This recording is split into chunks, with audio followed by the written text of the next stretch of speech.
bienvenidos de nuevo a Detrás de la Noticia en RT. Aquí estamos con un programa muy especial y nos encontramos en la Embajada de Ecuador en Londres. Está con nosotros el fundador de Wikileaks, Julian Assange. Bueno, muchísimas gracias, señor Assange, por estar con nosotros hoy en Detrás de la Noticia. Gracias. Bueno, en primer lugar, temas como ciberguerra, espionaje, monitoreo de información. Usted ha escrito bastante sobre estos temas y también la organización Wikileaks pues, ha expuesto el uso de estos mecanismos por parte del gobierno de Estados Unidos y sus aliados para avanzar más su poder y influencia en el mundo.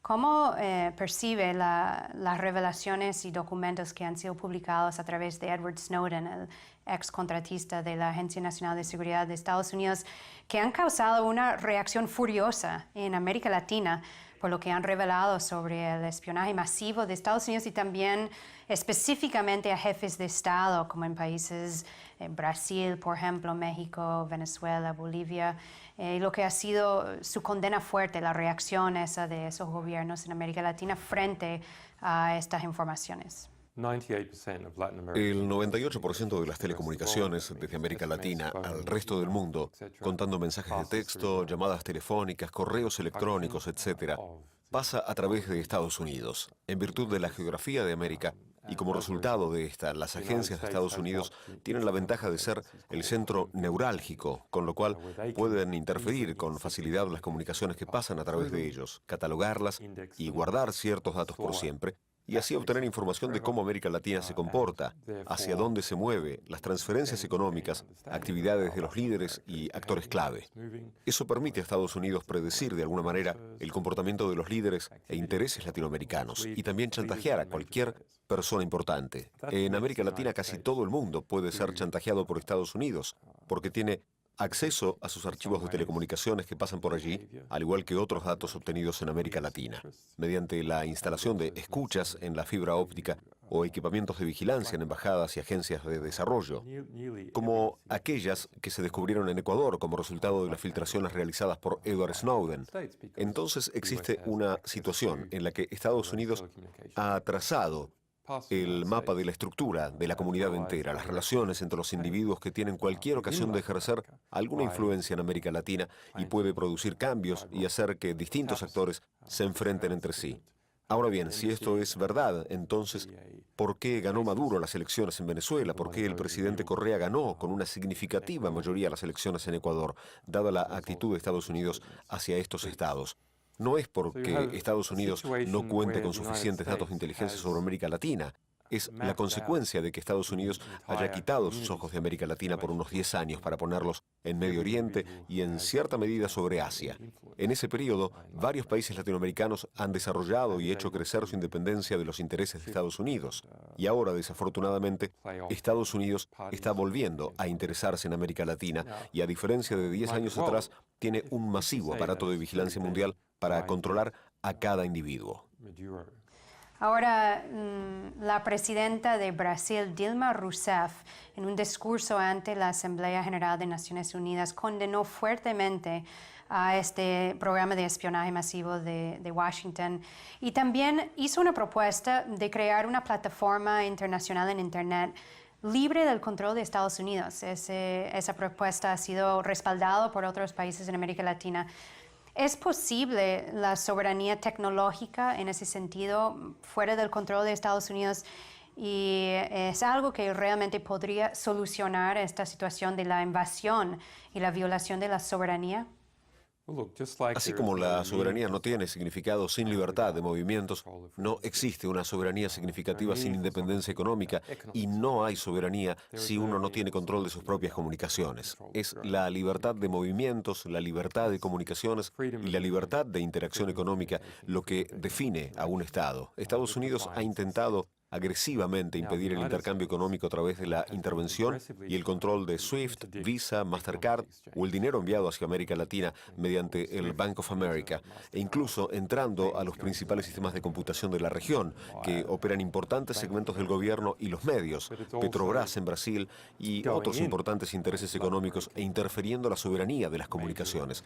Y de eso es de lo que se trata, ya sea una persona o una organización que sean parte de un Estado u otro, o de una parte de un Estado, y se puedan controlar sus movimientos, sus intercambios económicos o sus intercambios de telecomunicaciones.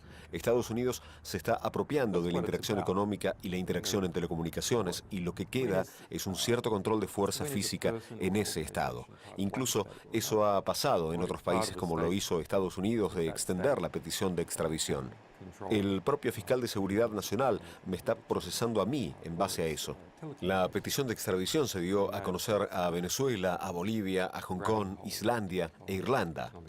Eso era para aprovecharse de las disposiciones de los tratados que forzaban a la policía y a los sistemas judiciales de otros países a obedecer a los intereses del gobierno de Estados Unidos.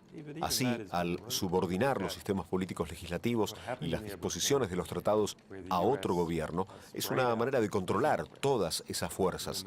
Y la teoría académica de lo que está pasando ahí lo llamamos ley justa, que significa usar las disposiciones internacionales de los acuerdos y las organizaciones multilaterales para conseguir las ganancias territoriales que normalmente se consiguen mediante guerras en lugar de hacerlo mediante la ley.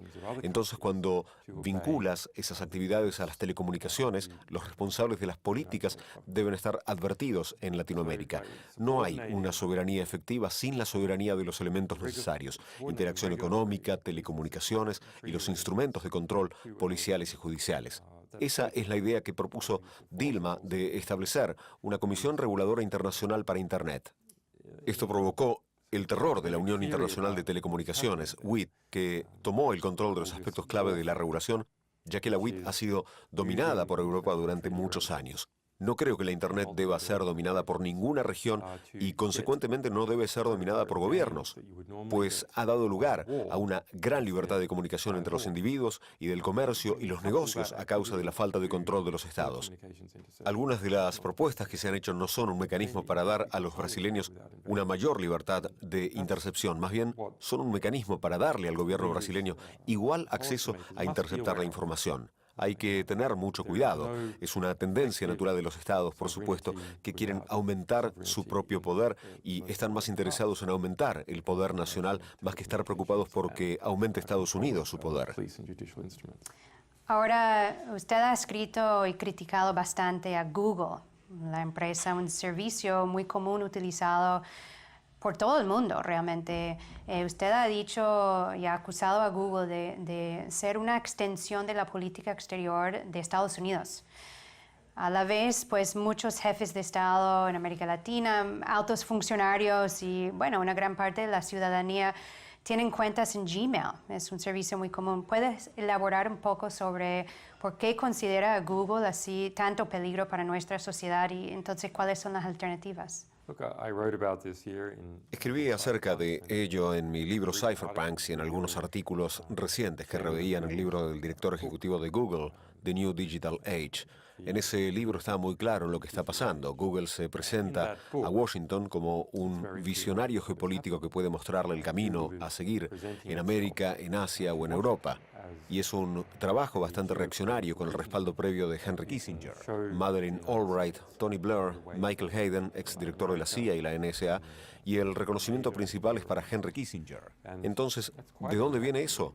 Eso viene del Google que nació en California como una gran parte de la cultura estudiantil en la Universidad de Stanford, y fue muy buena iniciativa de desarrollar servicios que el mundo pueda usar.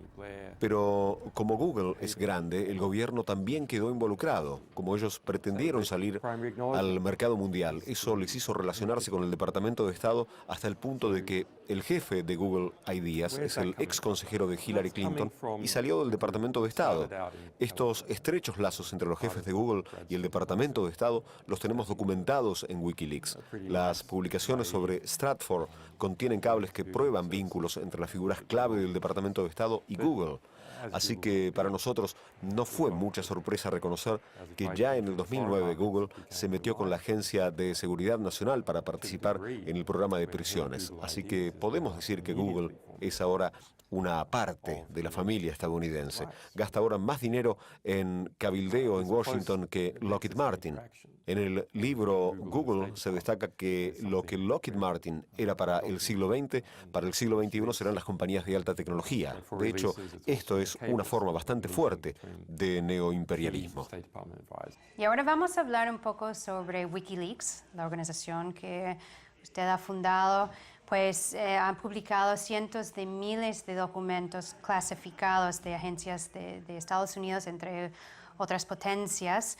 Ha tenido un impacto importante a nivel mundial y a la vez pues ha caído bajo fuerte ataque por parte del gobierno de Estados Unidos. Siguen publicando documentos, pero ¿cómo sigue funcionando bajo estos ataques si los ataques siguen y cuáles son los planes para Wikileaks en el futuro? Los ataques continúan. Todo esto comenzó en el 2010. El Pentágono dio una rueda de prensa pública de 40 minutos. Durante la rueda de prensa, esta organización nos demandó a nosotros y personalmente a mí que destruyéramos todos nuestros materiales publicados en relación al gobierno de Estados Unidos y también todo aquello que pensamos publicar en el futuro y que dejáramos de colaborar con los delatores del ejército estadounidense. O, de lo contrario, nos iban a obligar a hacerlo. A lo que nosotros respondimos que no íbamos a hacerlo. Somos editores y hemos prometido a nuestras fuentes y a nuestro público publicar materiales con toda transparencia. El gobierno de Estados Unidos ha estado involucrado en una larga guerra contra Wikileaks que aún continúa. Esto comenzó como una investigación de todo el gobierno, incluyendo las 12 diferentes agencias estadounidenses, entre ellas la CIA. Ha sido públicamente declarada como el gran jurado contra Wikileaks, una investigación que continuará hasta el 23 de agosto. La situación en la que estamos es que la supuesta fuente importante de Wikileaks, Bradley Manning, fue sentenciado a 35 años. Es una victoria táctica, créase o no, de su equipo de defensa, porque el gobierno de Estados Unidos exigía para él una cadena perpetua sin libertad condicional. Probablemente como resultado de la intervención del caso de Edward Snowden, y sabemos que es una realidad, el sentimiento en Washington con respecto a Wikileaks es cada vez más adverso. Pero nuestra organización continúa haciendo publicaciones, continúa luchando en los tribunales, donde intervenimos muchas veces. En el caso de Bradley Manning tuvimos una serie de juicios victoriosos contra el bloqueo bancario. Es interesante el hecho de que en todos los juicios en los que fue involucrado Wikileaks hubo victorias significativas en el Parlamento Europeo, donde conseguimos impulsar la legislación destinada a parar el bloqueo bancario.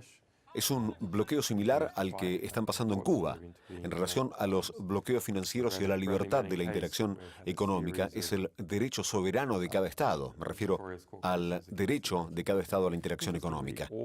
La Internet significa la fusión de la interacción económica y la comunicación. Cuando Estados Unidos quiere interceptar o supervisar la interacción económica entre las empresas y la gente, hace que se pare la Internet. Esto empeora cada vez más. Si usted quiere bloquear el intercambio económico de un banco, ha de bloquear sus telecomunicaciones. Ahora, ya usted mencionó el caso del soldado Manning, Chelsea Manning, conocido ahora, quien fue convicta de más de 35 años en la cárcel por espionaje, pero la acusación y la sentencia fue basado en ese cargo de espionaje por haber dado documentos clasificados a un medio de comunicación.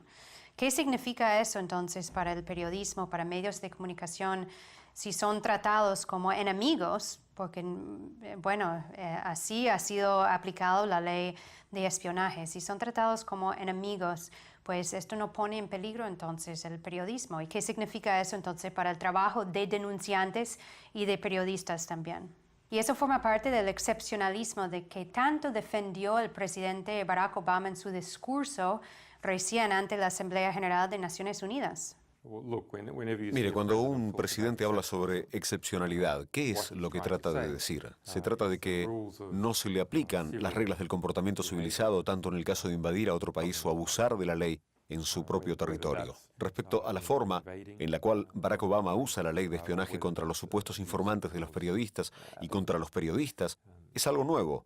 Es muy importante que la gente entienda que no se trata de un pequeño desvío, sino de un cambio radical. Barack Obama ha procesado a más gente según el acta de espionaje, más informantes de los periodistas que todos los anteriores presidentes juntos desde 1917. De hecho, él procesó el doble. Es una decisión consciente y deliberada de la Casa Blanca para crear un efecto intimidatorio con la ayuda del acta de espionaje como contrapeso a algunos otros mecanismos. En el caso de Bradley Manning, no hay alegación y nunca existió alegación de que él hubiera pasado información a otro país, de que hubiera vendido información, de que tuviera intención de causar daño a Estados Unidos o su pueblo de alguna manera. Es un abuso lingüístico llamar espionaje a la acción de hablar con los medios. Es un abuso similar decir que Wikileaks, siendo portal de publicaciones, se dedica al espionaje. Ahora quiero hablar sobre su caso. Estamos aquí en la Embajada de Ecuador en Londres, donde usted ha estado durante más de un año, casi un año y medio. Ha recibido asilo político, diplomático de Ecuador, pero no ha podido llegar a Ecuador porque si salga de esta puerta, las autoridades británicas lo pueden detener. Recientemente el canciller de Ecuador, Ricardo Patiño, afirmó que han estado trabajando fuertemente para negociar una solución con el gobierno británico, pero hasta el momento sin éxito. A la vez que también afirmó que podrían llevar el caso ante un tribunal internacional, violación de soberanía, de derecho al asilo. ¿Cómo ves que se puede resolver esta situación? Es una mezcla política, diplomática y legal. Creo que en un plazo razonablemente corto, un año y medio de hecho, hay algunas señales positivas de que sí habrá una resolución. El tiempo está de mi lado en este caso. En parte porque a medida que pasa el tiempo surgen más datos sobre la situación.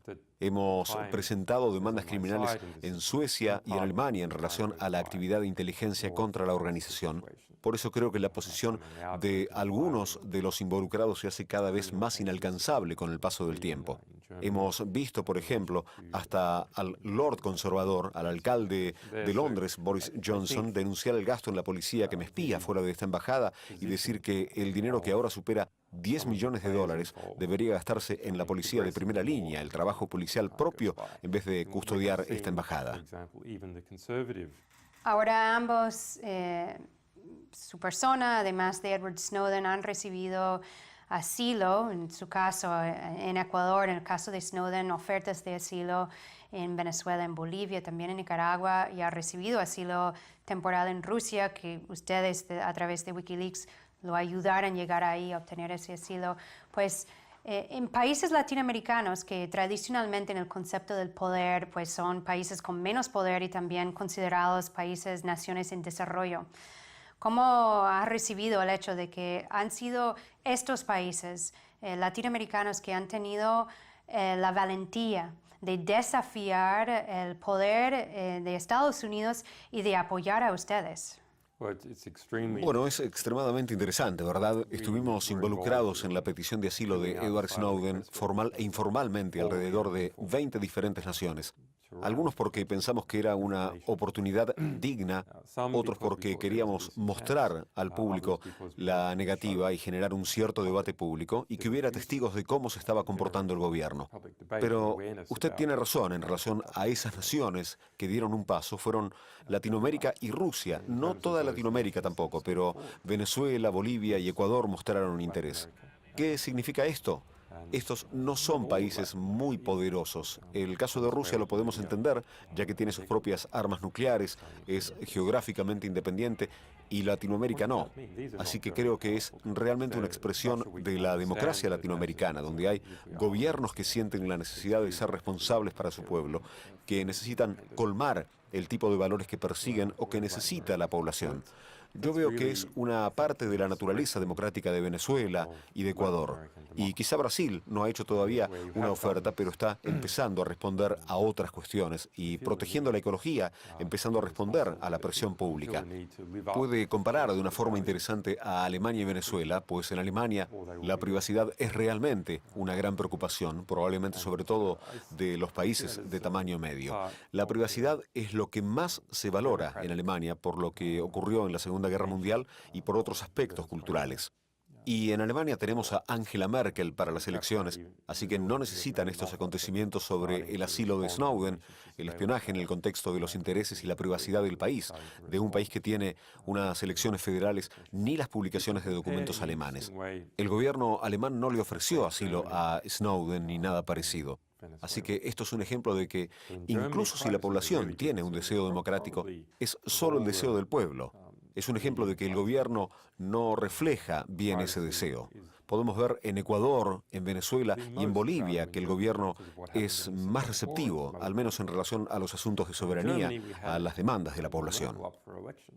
Ahora quiero hacer una última pregunta con varios temas. Uno es el tema del periodismo. Periodismo investigativo, ya si periodistas denunciantes, quienes están publicando información sobre los abusos de poder cometidos por el gobierno de Estados Unidos y otras potencias con bastante poder, intereses poderosos, si son tratados como terroristas o enemigos del Estado, ¿está bajo extinción o bajo peligro de extinción el periodismo investigativo? Y también para referir al caso de Edward Snowden, como un denunciante, la persecución contra él, ¿qué entonces significa eso para quienes en el futuro quieren denunciar también esos abusos del gobierno de Estados Unidos? ¿Cómo ve la resolución en el caso de Snowden? Y una última parte de esa pregunta es la nueva película que está saliendo sobre Wikileaks, sobre su persona, El Quinto Poder, El Quinto Estado, una película hecha por Hollywood que usted ha criticado como una medida de propaganda para distorsionar o manipular el trabajo que han hecho ustedes. Eso forma parte todo de una campaña para desacreditar entonces al trabajo, a Wikileaks, a quienes denuncian los abusos cometidos por el gobierno de Estados Unidos particularmente. Edward Snowden está a salvo en Rusia. Tiene el asilo formal para un periodo de 1 año, pero me imagino que los rusos están dispuestos a extenderlo en forma indefinida. Me preocupa más el acoso periodístico en el que estuvo envuelto con nuestra periodista Sarah Harrison, quien estuvo involucrada en el caso Snowden y pasó 39 días con él en el aeropuerto de Moscú tras el vuelo desde Hong Kong. Le protegió y le ayudó con la presentación de solicitudes. Permanece en Rusia actualmente. Ella es del Reino Unido. Como bien sabemos, el periódico The Guardian se considera como asociado de Glenn Greenwald, que fue detenido en el aeropuerto de Londres por actos de terrorismo sin acusación formal. Fue iniciada una investigación acerca de todas estas personas, una investigación formal del caso terrorista. La postura del Reino Unido es clara. En cuanto encuentren a alguien que les indique qué es lo que deben hacer con este asunto, lo harán. Probablemente harán todo lo posible para demostrar su apoyo a Estados Unidos, porque pertenecen al mismo círculo y sienten su dolor. Igual será el cuartel general de comunicaciones del gobierno. Nos preocupa mucho lo que pase con Sarah Harrison. Sin embargo, hay que tener una visión más amplia. Existe una relación muy estrecha entre Estados Unidos y el Reino Unido. Es obvio para cualquiera. El Estado de Derecho sufre un colapso poco a poco. El mecanismo gubernamental está por encima del pueblo y del sistema jurídico. El proceso jurídico se hace cada vez más secreto. Aquí se introducen las claves secretas. Incluso el Partido Laborista propone una cláusula en la legislación para que a un soldado no se le critique, añadiendo el discurso del odio. Esto ya recuerda el protofascismo. Es muy difícil decirlo, pero creo que es una definición correcta. Estados Unidos hace a la gente extremadamente asustadiza. Incluso al periódico The Guardian le hace tener mucho cuidado con sus publicaciones. Muchos artículos que quedan sin publicar se hacen muy predecibles, ocultan muchos documentos. Lo mismo pasa en Estados Unidos. Desde esta perspectiva, Wikileaks es editor. Pensamos que esto está bien. Seremos el único jugador que continúa en el juego. Julian Assange es un activista de la libertad de expresión. Si se prohíbe esta libertad, ya se trata de una abominación. Por otro lado, puede percibirse el olor a pólvora en el aire y el fervor de la batalla entre aquella gente que revela la información sobre los crímenes del Estado, los crímenes de guerra y violencia masiva, y aquellos que intentan ocultarlo. Pero se sabe cuál de las partes está ganando. Se trata de un conflicto serio entre el sistema de la seguridad nacional en Occidente, que está creciendo, y la gente que intenta sacar a la luz lo que hace este sistema. Eso está claro. pero lo que no está claro es cuál de estos dos bandos está ganando. Bueno, ya hay varios triunfos importantes en nuestro haber, como dicen muchos periodistas, vigilados y procesados. Ahora, la película, si puedes responder sobre ese tema. Esta película viene de Hollywood. Sé en qué libros fue basada. Los libros definitivamente fueron un intento de desacreditar. Y DreamWorks, a su vez, recogió los dos libros más mentirosos y desacreditados entre decenas de otros libros que están accesibles. Creo que esto viene de un ámbito particular. No sé si esto fue el intento de los realizadores de la película, pero ciertamente así es el resultado. Bueno, las reseñas a la película han sido bastante regulares. Creo que con la información que publicamos sobre esto logramos demostrar con éxito que no se trata de la historia fidedigna. Es interesante que Disney de Estados Unidos, que es responsable por la distribución allá, publicaba mis carteles con la palabra iluminada traidor sobre mi cara. Es un concepto ridículo porque soy australiano. ¿Cómo podría ser yo traidor de Estados Unidos en teoría? Es un tipo de difamación. Creo que finalmente la gente empieza a volverse inmune a este tipo de ataques. Han sido tantos con el paso del tiempo y la gente ha estado mirando la saga de Wikileaks, ha visto muchos de estos ataques y luego cómo resultan no ser verdad. Por eso creo que no nos veremos afectados por el film. Bueno, y lamentablemente tenemos que dejarlo hasta ahí, no tenemos más tiempo, pero son temas de profundo interés para el mundo. Ustedes han hecho un trabajo extraordinario que ha abierto un gran debate a nivel mundial y agradecemos muchísimo la presencia hoy en nuestro programa, Julian Assange. Gracias por estar con nosotros en Detrás de la Noticia. Gracias a usted. Y eso ha sido nuestro programa para hoy. Como siempre, ustedes me pueden seguir vía Twitter, @EvaGollinger, y a través de mi blog en actualidad.rt.com. Muchísimas gracias por estar con nosotros y hasta la próxima.